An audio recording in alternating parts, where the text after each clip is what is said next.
Hello, friends and fellow music producers. Welcome to In the Studio. I'm sure at some point in your musical journey you've come across some mono compatibility issues. I have in this particular project, and I thought I would share with you how I've tackled or addressed this issue in this particular case. So, I have this little tune here that I'm working on. I have all the melodic synth elements soloed, and I'm going to let you listen to a little piece of this. I'm going to grab my span analyzer though and watch this correlation meter.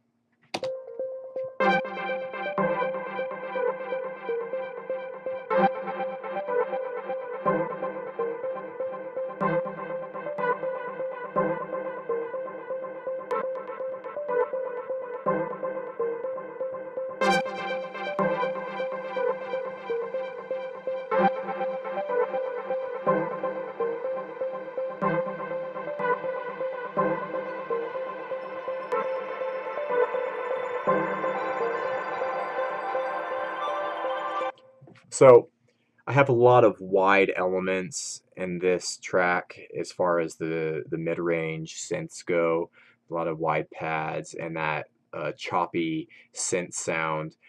Some of the hits are going pretty far into antiphase, and it's I'm losing a little bit too much of that information when I collapse it down to mono. So I'm just going to let you listen to a little snip of it in mono. So I'm just going to head over to this master track and just merge it to mono really quick.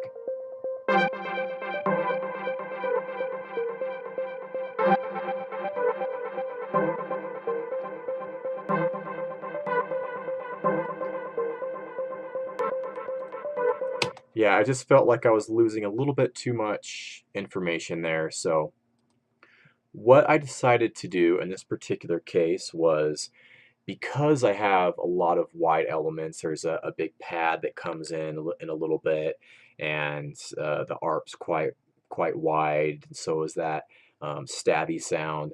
I decided to mix in a little parallel mono compressed signal to really help maintain mono compatibility on mono systems. So I have all of my melodic synth elements sent over to these auxiliary tracks here.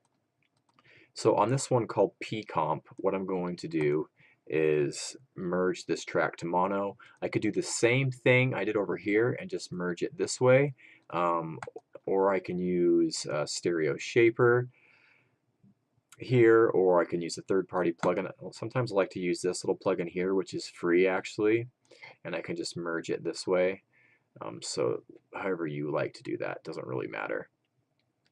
So I'm just going to make this mono, and then essentially I'm just going to do some parallel compression here. I'm going to compress this signal really hard to bring up the low level and really push it forward in the speakers, and then mix a little bit of that in. And I think that will really help have some sort of focus down the middle. Not too loud, but it'll really help maintain that mono compatibility. So let's mix in some compression here. I'm going to do quite extreme settings. I'm going to bump this ratio up to 12. Let's see what we have here.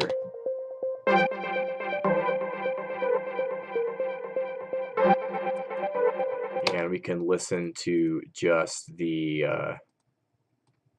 this mono signal here.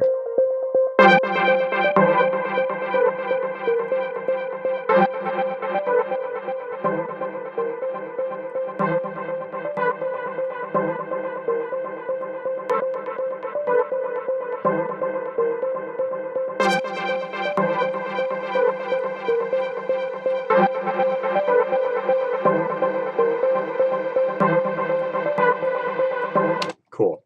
That should do the job right there. So let's turn the dry signal back on, and let's mix in a little bit of this to taste.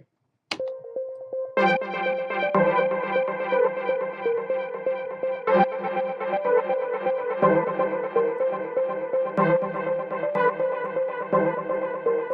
we go. Without it.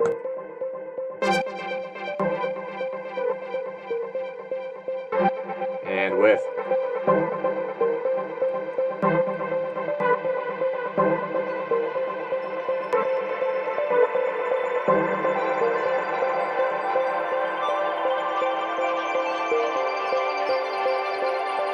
Without it.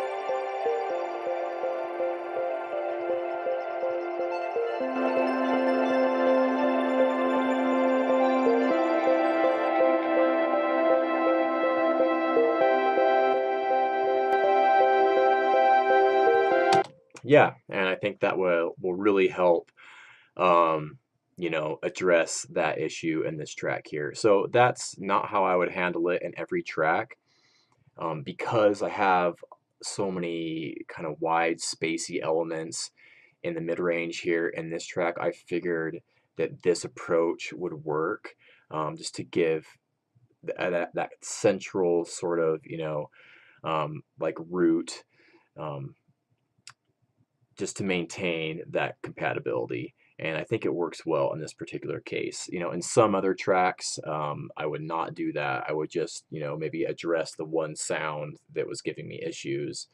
Um, but in this case, I think that works well. And of course, you can apply the same technique to just one sound. So hopefully that was useful. Leave me a comment or a question, and I'll see everyone soon. Cheers.